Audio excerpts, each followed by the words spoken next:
Naomba nizungumze machache tu. Mimi niwaombe muendelee kujipanga ili kuweza kuwasaidia vijana wa skauti wa mkoa wa Songwe katika malezi na kuwajengea uwezo hasa kwenye eneo la uzalendo, kudumisha amani, utunzaji wa maadili, utunzaji wa mazingira. Nafahamu tuko kwenye kizazi ambacho malezi yamekuwa ni changamoto. Vijana na watu mbalimbali wamekuwa hawana mapenzi ya dhati kwa nchi yao.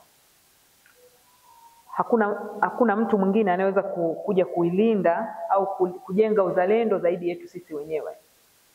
Na uzalendo haujengwi kwa watu wazima. Mtu ambaye ameshakuwa babu mkubwa, mtu mzima, anaweza kawa anajua, lakini uzalendo wa kweli, namna ya kuipenda nchi unatakiwa ujengwe kwa watoto, vijana wadogo, waelewe nini maana ya kuwa mzalendo kwenye nchi yako. Tungekuwa tuna uzalendo wa kutosha, huwezi kukuta watu wanatukana hovyo tu. Mtu anaona yani bora anzishe vurugu tu kwenye nchi yake, hajui kwamba hana nchi nyingine. Uzaliwe kwenye nchi kwa sababu ya bahati mbaya. Hivi unafikiri kwa nini wewe hujazaliwa kwenye nchi nyingine?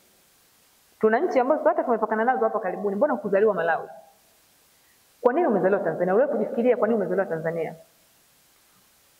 Umezaliwa Tanzania kwa sababu Mungu ana kusudi na wewe la kuwa Tanzania. Hicho tu pekee unataka ujivunie nacho kweli kweli kwamba mimi nimezaliwa Tanzania, kwa hiyo nitailinda Tanzania kwa namna yoyote ile, katika mazingira yoyote yale. Nitalinda amani ya Tanzania kwa nguvu na kwa wivu wa viwango vya juu sana, kuhakikisha kwamba tunaendelea kukaa kwa amani. Lakini tutatunza maadili yetu kama Watanzania, kama vijana wa Tanzania, kuhakikisha kwamba nchi yetu inakwenda vizuri. Tukiliweza eneo la vijana wetu kuwa wazalendo, hatutakuwa tuna hofu yoyote ile, kwa sababu misingi ya amani imeshawekwa. Amani, upendo imeshawekwa, ni kitu cha kuendelea kuichipusha na kuhakikisha inakuwa vizuri kwa vijana wetu, na tunairithisha kutoka kizazi kimoja kwenda kizazi kingine. Msingi ni vijana kuelewa umuhimu wa kutunza amani, vijana kuelewa uzalendo na kuelewa nini wanapaswa kufanya katika kulinda na kuitetea nchi yetu ya Tanzania. Lakini eneo lingine ni kudumisha mahusiano mazuri baina ya wanachama wa skauti, serikali na mamlaka za kiraia pamoja na taasisi mbalimbali za dini. Kwa tukishakuwa tumejenga msingi wa uzalendo, kuja sasa kuweka msingi wa mahusiano baina yenu nyinyi wanachama wa skauti, lakini mahusiano mazuri serikali, mamlaka mbalimbali na taasisi mbalimbali za kidini. Shirikiana vizuri, manake malengo halisi ya kuwepo kwa skauti yanaweza yakatimia vizuri. Eneo lingine ni kuwashauri wanachama wa skauti kutunza mazingira. Hii utunzaji wa mazingira ni agenda muhimu, na kwa sasa ni agenda ambayo amebeba mheshimiwa mpendwa wetu, Mheshimiwa Rais wa Jamhuri ya Muungano wa Tanzania. Na yeye ni champion wa utunzaji wa mazingira, sio tu kwa nchi yetu, bali ni kwa bara la Afrika. Sasa unajua huwezi kuwa champion wakati kwako kunaungua. Lakini lazima tushirikiane kuhakikisha kwamba hii agenda tunaibeba kama vijana, kuhakikisha kwamba watu wakiwa wanapigia mfano watu wametunza mazingira, basi waje kupiga mfano Tanzania, waone namna ambavyo tumetunza mazingira, kwa sababu champion wa kutunza mazingira anapatikana katika nchi yetu. Kwa hiyo vijana wajengwe katika msingi ya kutunza mazingira, tukiamini kwamba mazingira bora, yani kwamba tuna uwezo wa kutumia haya mazingira tulionao, tutumie sasa hivi mpaka vizazi vingine vingi kule mbele zikute hali jinsi ambavyo iko. Manake tukiacha mazingira yakaharibiwa, huko mbele hapata kuwa na maisha. Sijui watu watakuwa wanaishi kwa namna gani, lakini vitu vingi vimekuwa ni artificial. Mimi sifikiri kama tunaweza tukafanya artificial mazingira. Sijui labda technology wanapoendelea labda penyewe zitafanya advancement, lakini sioni kama tutakuwa na artificial miti ikazaa oxygen. Sijajua kama tutafika huko, lakini ninachokiamini kwamba hii mazingira ni uhai, miti ni uhai, ndio sasa yote sasa ukijumlisha ndio mvua, maji, ndio kila kitu. Na hii ni asili ambayo Mwenyezi Mungu ametuumbia.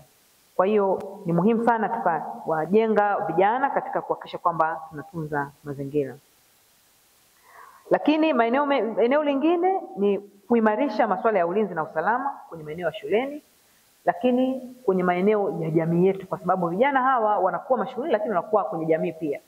Kwa hiyo wajengewe misingi ya kuwafanya waweze kuimarisha ulinzi na usalama, lakini kuweza kusaidia sasa kushirikiana, wanaweza kushirikiana na jeshi la polisi, kushirikiana na vyombo mbalimbali kuhakikisha kwamba wanakuwa ni watu ambao pengine wanaweza kuwa wanatusaidia hata kama kuna jambo ambalo linahitaji kufanywa intervention labda na jeshi la polisi, basi taarifa inapatikana, basi wanaweza kushirikiana sasa na vyombo kuhakikisha kwamba tunaimarisha ulinzi na usalama kwenye maeneo yetu, lakini mashuleni. Lakini kuwajenga watoto wetu na vijana wetu au wanachama wa skauti kwenye elimu za kujitegemea, kwenye elimu za hizi za moja kwa moja za kwenye kuanzisha miradi mbalimbali, wakishiriki kwenye shughuli hizi za kuanzisha miradi mbalimbali, wakishiriki kwenye shughuli za uzalishaji mali, zitasaidia wao kuzalisha, lakini wao wenyewe kujifunza, kuliko kukaa kusubiria ajira kama ambavyo maombi yalikuwepo kwenye nani kwenye risala.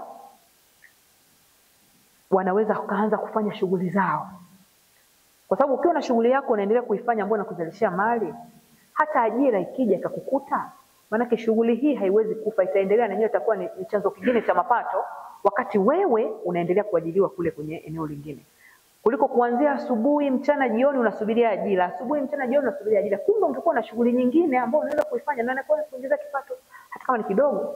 Ni bora kukipata hicho kidogo kuliko kukosa kabisa kwamba umekaa unasubiri ajira.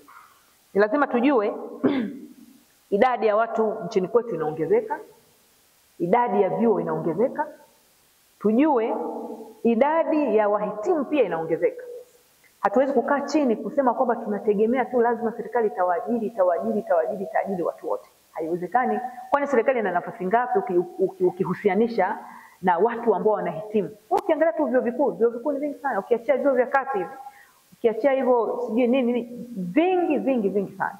Kwa hiyo lazima tujenge. Ikitokea Mwenyezi Mungu amekusaidia ukapata ajira, lakini una jambo lako lingine unafanya, basi jambo linaendelea na wewe na kule ajira inaendelea. Kwa hiyo ni muhimu sana tujikite katika kuhakikisha kwamba tunafanya shughuli za uzalishaji mali ambazo tutajifunza, lakini kuendelea kuzimaster.